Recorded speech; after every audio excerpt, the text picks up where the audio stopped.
नमस्कार, स्वागत है आपका इंडिया न्यूज हरियाणा में। मैं हूं आपके साथ भारती सिंह। रुक कर लेते हैं फटाफट खबरों का। फरीदाबाद में निकिता तोमर की हत्या के मामले में कोर्ट की सुनवाई पूरी हो गई है। आज अदालत ये तय करेगी कि गिरफ्तार तीनों आरोपियों का दोषी है या नहीं। मामले में तीनों फिलहाल जेल में हैं। 26 अक्टूबर 2020 को फरीदाबाद के वल्लभगढ़ में निकिता तोमर की कॉलेज के बाहर गोली मारकर हत्या कर दी गई थी। मामले में 55 गवाह पेश किए गए, जिसमें से 2 बचाव पक्ष की तरफ से। मामले में तौसीफ, रेहान और अजरुद्दीन 3 आरोपी हैं। 1 अक्टूबर को इस मामले में ट्रायल फास्ट कोर्ट में शुरू किया गया था। मामले में 3 चश्मदीद गवाह भी थे और सीसीटीवी फुटेज भी मौजूद था। पश्चिम बंगाल के कांची में प्रधानमंत्री नरेंद्र मोदी की हुई सभा। इस सभा में शिशिर अधिकारी भी शामिल हुए, जो हाल ही में बीजेपी में आए हैं। प्रधानमंत्री नरेंद्र मोदी ने रैली में कहा कि जो युवा पहली बार अपना वोट डाल रहे हैं, उनके लिए चुनाव काफी अहम है। बंगाल में अब असली परिवर्तन की जरूरत है, जो सिर्फ बीजेपी कर सकती है। पीएम मोदी ने कहा कि 2 मई को दीदी की विदाई तय है। ममता दीदी आजकल मेदिनीपुर में आकर बहाने बना रही हैं। पीएम मोदी ने कहा कि चुनाव आने पर दीदी सरकार द्वारे द्वारे की बात करती है। यही खेला है। बंगाल का बच्चा बच्चा ममता दीदी का खेल समझ गया है और 2 मई को दीदी को द्वार दिखा देगा। पीएम मोदी बोले, टीएमसी सरकार को बंगाल के लोगों की चिंता नहीं है। यहां की सरकार के केंद्र की योजनाओं को रोकने का काम किया है। बीजेपी की सरकार बनेगी तो किसानों को पिछले 3 साल के पैसे दिए जाएंगे। राज्यसभा में अपने संबोधन में दीपेंद्र हुड्डा ने कहा कि सरकार को घेरा और कहा कि देश की अर्थव्यवस्था का बुरा हाल है। नोटबंदी और जीएसटी से अर्थव्यवस्था बिगड़ी। दीपेंद्र हुड्डा ने कहा कि 30 साल में अर्थव्यवस्था की ऐसी हालत नहीं देखी। यूपीए के मुकाबले आज हर सेक्टर में ग्रोथ रेट गिरी। दीपेंद्र हुड्डा ने कहा कि कोरोना काल में देश के लोगों की आय बिगड़ी। सिर्फ कुछ ही लोगों की आय बढ़ी। कोरोना काल में पूंजीपतियों का फायदा पहुंचाया गया। सरकार अपनी असफलता कोरोना के पीछे छुपा रही है।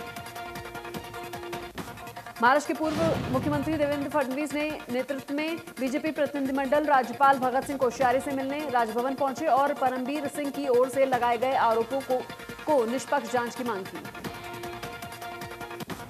राज्यपाल भगत सिंह कोश्यारी से मुलाकात के बाद पूर्व सीएम देवेंद्र फडणवीस ने कहा है कि केस में मुख्यमंत्री उद्धव ठाकरे चुप हैं, एक शब्द भी नहीं बोल रहे हैं। ये रहा विकास घड़ियाली नहीं, महावसूली घड़ियाली सरकार है। पूर्व सीएम देवेंद्र फडणवीस ने कहा है कि कांग्रेस ने पूरे मामले में चुप्पी साध रखी है। उनको बताना चाहिए कि उसे कितना हिसाब मिल रहा है। हमने राज्यपाल की मुलाकात करके बात बताई। देवेंद्र फडणवीस ने कहा है कि अगर मुख्यमंत्री ने चुप्पी साधी है तो असंवैधानिक प्रमुख होते हुए राज्यपाल को अपनी जिम्मेदारी संभालनी चाहिए और मुख्यमंत्री को बोलने के लिए विवश करना चाहिए। इस पूरी घटना पर रिपोर्ट तलब करनी चाहिए। देश में 24 घंटे में 47,000 से ज्यादा नए मामले आए हैं। 277 लोगों की मौत हुई है। 23,000 से ज्यादा लोग ठीक हुए। सबसे ज्यादा केस महाराष्ट्र में 24 घंटे में 28,000 मामले सामने आए हैं। 132 लोगों की मौत हुई है। महाराष्ट्र में टोटल केसों का आंकड़ा 25 लाख के पार। देश में कोरोना वायरस के मामले दोगुने होने की अवधि घटकर 202 हो गई है। 1 मार्च को यह अवधि 504 थी। 80 से ज्यादा फीसदी केस महाराष्ट्र, पंजाब, कर्नाटक, गुजरात और छत्तीसगढ़, तमिलनाडु में। देश में चल रहे दुनिया के सबसे बड़े टीकाकरण अभियान के तहत 45 वर्ष से ज्यादा की उम्र वालों को 1 अप्रैल से टीका लगाया जाएगा। पीएम मोदी की अध्यक्षता में हुई कैबिनेट बैठक में यह फैसला लिया गया। केंद्रीय मंत्री प्रकाश जावड़ेकर ने प्रेस कॉन्फ्रेंस कर ऐलान किया है कि लोगों को सिर्फ अपना रजिस्ट्रेशन कराना होगा। आसानी से सरकारी और प्राइवेट सेंटर पर वैक्सीन मिल जाएगी। प्रेस कॉन्फ्रेंस में प्रकाश जावड़ेकर ने जानकारी दी है कि देश में अब तक 4 करोड़ 85 लाख लोगों को वैक्सीन लगाई जा चुकी है, जबकि 80 लाख से ज्यादा लोगों को दूसरा डोज लगा है। कोरोना संक्रमण के बढ़ते मामलों को देखते हुए दिल्ली में सार्वजनिक रूप से होली मनाने पर रोक लग गई है। दिल्ली सरकार ओर से औपचारिक आदेश जारी कर दिए गए। आदेश के मुताबिक सार्वजनिक जगहों पर होली, शब बारात और नवरात्रि के मनाने पर रोक लगाई गई है। किसी भी सार्वजनिक जगह पर त्योहारों के दौरान सार्वजनिक उत्सव, लोगों के इकट्ठा होने और जलसा मनाने पर पाबंदी रहेगी। दिल्ली में 24 घंटे में 1101 नए मामले सामने आए। बढ़ते केसों को देखते हुए सरकार ने फैसला लिया है कि एयरपोर्ट, रेलवे स्टेशन और आईएसबीटी पर कोरोना की रैंडम टेस्टिंग होगी। किंग कृषि कानूनों के खिलाफ पिछले 4 महीने से चल रहे किसान आंदोलन चल रहा है। बीजेपी और जेजेपी विधायकों का अपने इलाके में निकलना दुश्वार हो गया है। फतेहाबाद में बीजेपी विधायक दुड़ाराम को किसानों का विरोध का सामना करना पड़ा। किसानों के विरोध को देखते हुए विधायक अपनी गाड़ी घुमाकर इलाके से गायब हो गए। इस दौरान किसानों ने विधायक और सरकार के खिलाफ जमकर नारेबाजी की। किसानों का कहना है कि उन्होंने इलाके में पहले भी बीजेपी और जेजेपी नेताओं की एंट्री पर बैन लगा रखा है, फिर भी विधायक दुड़ाराम अशोकनगर इलाके में आए, जिसको देखते हुए किसानों ने विधायक पर जमकर विरोध किया। ड्यूटी में लापरवाही करने वाले पुलिसकर्मियों पर कार्रवाई करते हुए एसपी लोकेंद्र सिंह ने 2 पुलिसकर्मियों को सस्पेंड किया है। सस्पेंड किए गए पुलिसकर्मियों में थाना सिविल लाइन के मुंशी और anti narcotics cell in charge SI हैं। मुंशी पर पुलिस रेड की सूचना लीक करने का आरोप लगाते हुए कार्रवाई की गई। बताया जा रहा है कि गैर कानूनी कार्यों में लिप्त नजर आए। एंटी नार्कोटिक्स सेल के इंचार्ज एसआई को भी सस्पेंड कर दिया गया है। एसआई पर किसी केस में अनियमितताएं बरतने का आरोप है। फरीदाबाद में शिरडी साई स्कूल के लिए इंडियन ऑयल की तरफ से छात्रों के लाने और ले जाने के लिए बस डोनेट की गई। इस मौके पर इंडियन ऑयल के अधिकारियों ने साईं धाम के संस्थापक मोतीलाल गुप्ता को बस की चाबी सौंपी। इंडियन ऑयल के अधिकारियों ने कहा है कि साईं धाम द्वारा गरीब बच्चों को मुफ्त शिक्षा देना और ऐसे सामाजिक कार्यों में साईं धाम हमेशा आगे रहा है। कोरोना महामारी का संकट अभी खत्म नहीं हुआ है, लेकिन धीरे धीरे अब हालात सामान्य होने की कोशिश कर रहे हैं। सिरसा में भी रेलगाड़ी पटरी पर दौड़ने नजर आ रही है। कोरोना महामारी के कारण पिछले 1 साल से सिरसा में सभी ट्रेनें बंद थी, लेकिन लॉकडाउन खत्म होने के बाद सिरसा में ट्रेन वापस चलने लगी। अब तक सिरसा में 12 ट्रेन चल रही हैं, जो कुछ दिन पहले शुरू हुई।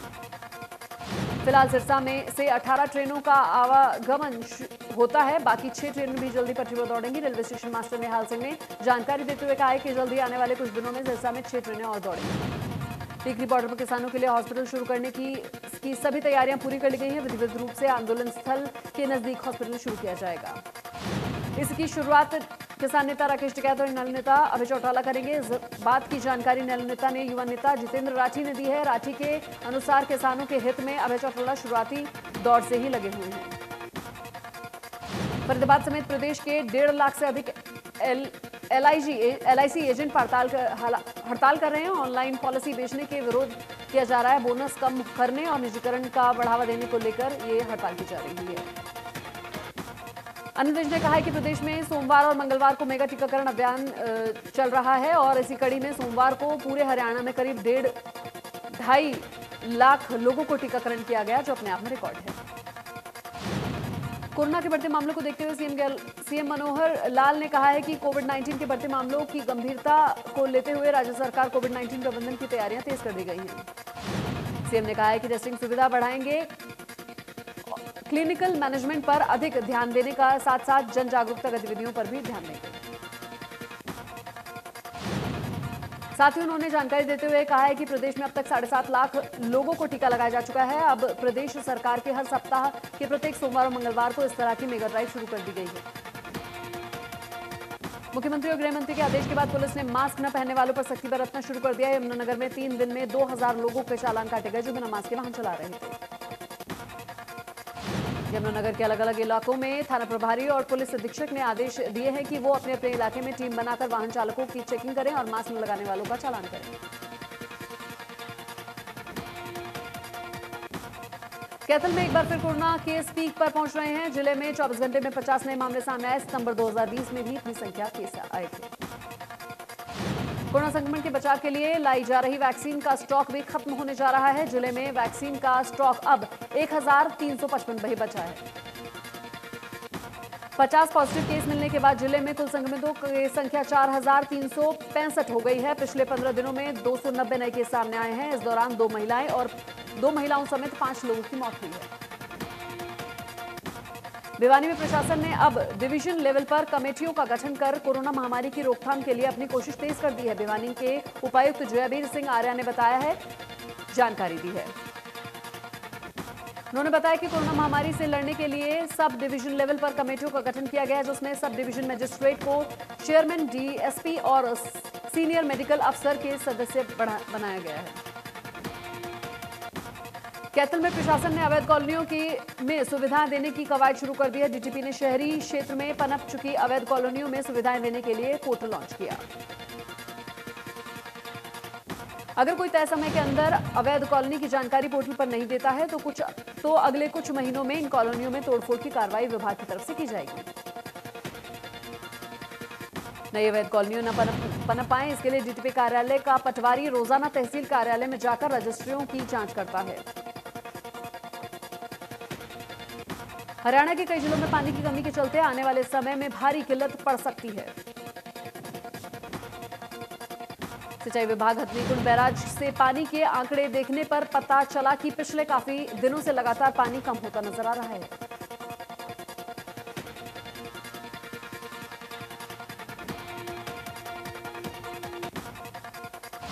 कृषि विभाग के अधिकारी भी इस बात को मानते हुए कह रहे हैं कि पिछले सालों की अपेक्षा यमुनानगर के कई क्षेत्रों में डार्क जोन आ चुका है, जिसे लेकर लोगों के बीच जाकर सेमिनार किए जा रहे हैं और पानी को कैसे बचाया जा सके।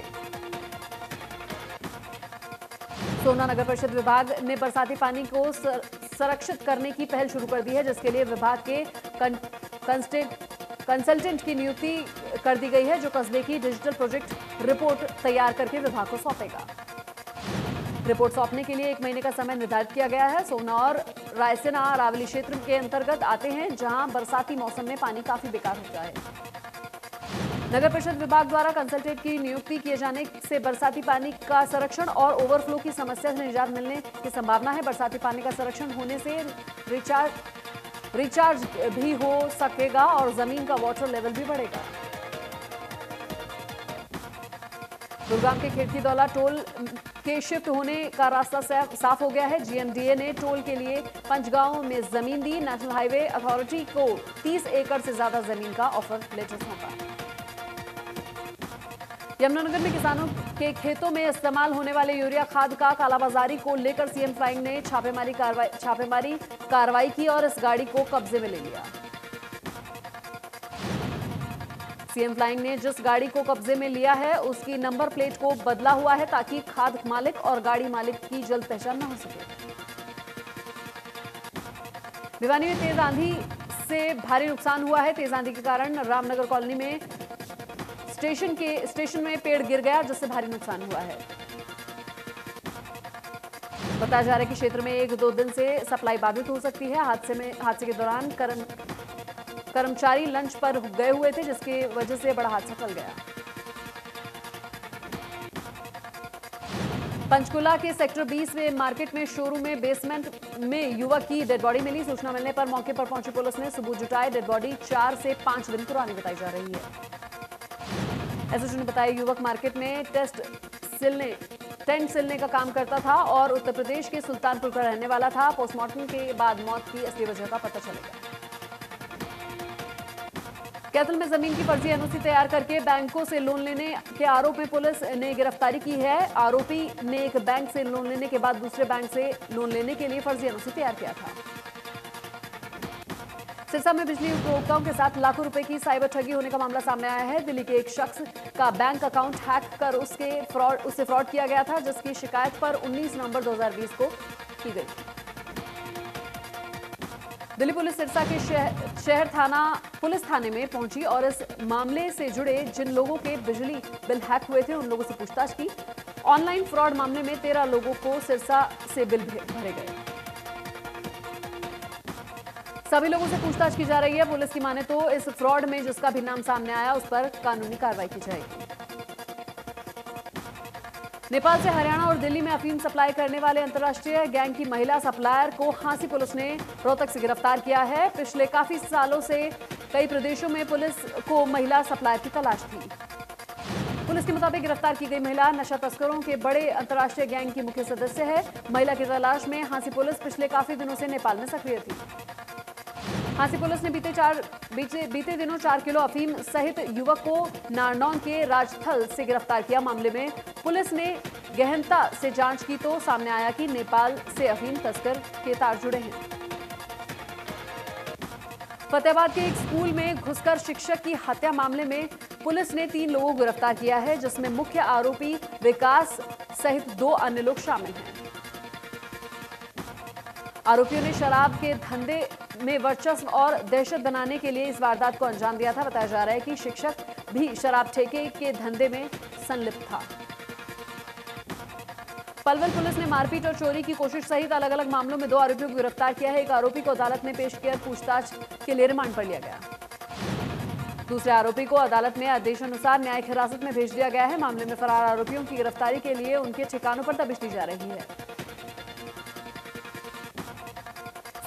Sirsa narcotics control bureau team की ओर से झारखंड के रहने वाले 5 लोगों से 5 किलो अफीम बरामद की गई। पकड़ी गई अफीम की कीमत 10 लाख रुपए बताई जा रही है। पुलिस ने 5 के खिलाफ केस दर्ज कर लिया है। जानकारी देते हुए डीएसपी संजय कुमार ने बताया कि उन्हें आरोपियों के खिलाफ सूचना मिली थी, जिसके आधार पर कार्रवाई की गई। यमुनानगर के लवानी गांव में रहने वाली 6 साल की मासूम की दर्दनाक मौत हो गई। बच्ची स्कूल बस के नीचे आ गई, जिसके कारण उसकी मौत हो गई।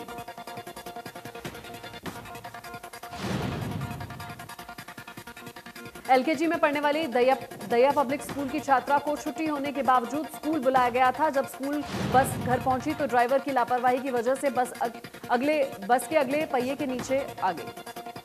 पलवल में जमीनी विवाद के चलते 12वीं की छात्रा की तेजधार हथियार से हत्या कर दी गई। पुलिस मामले की जांच में जुटी। पुलिस ने मात्र 36 घंटे के अंदर आरोपी को गिरफ्तार कर लिया है। पुलिस ने आरोपी के कब्जे से वारदात में इस्तेमाल किया गया चाकू भी बरामद किया। सिरसा के गांव रूपाणा चट्टान में सतबीर सिंह नाम के एक शख्स की हत्या मामले में पुलिस ने 2 आरोपियों को गिरफ्तार किया है। दोनों को पुलिस ने कोर्ट में पेश किया। पुलिस के मुताबिक प्रेम प्रसंग के चलते सतबीर की हत्या कर दी गई। सुमन का अपना जेठ के साथ ही काफी समय से प्रेम प्रसंग चल रहा था, इसके चलते सतबीर की हत्या की गई।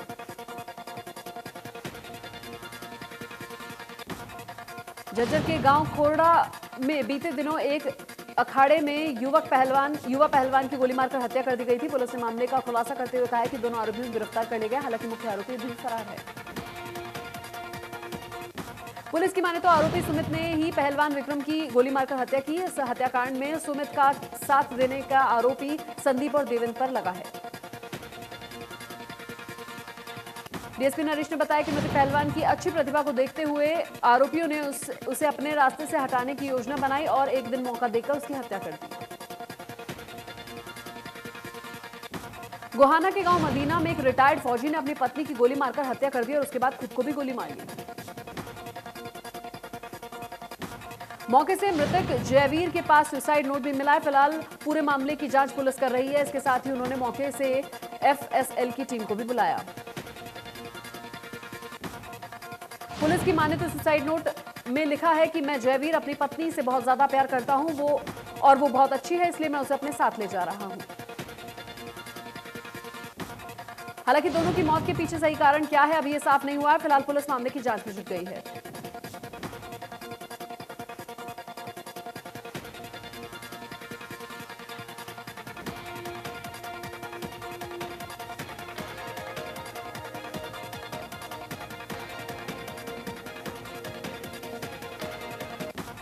अंबाला में होली के त्योहार को लेकर हलचल तेज हो गई है। कोरोना महामारी के बीच कई तरह के हर्बल कलर्स मार्केट में आ गए हैं, तो वहीं दूसरी तरफ पहली बार बाजारों में मेड इन इंडिया की झलक दिखाई दे रही है।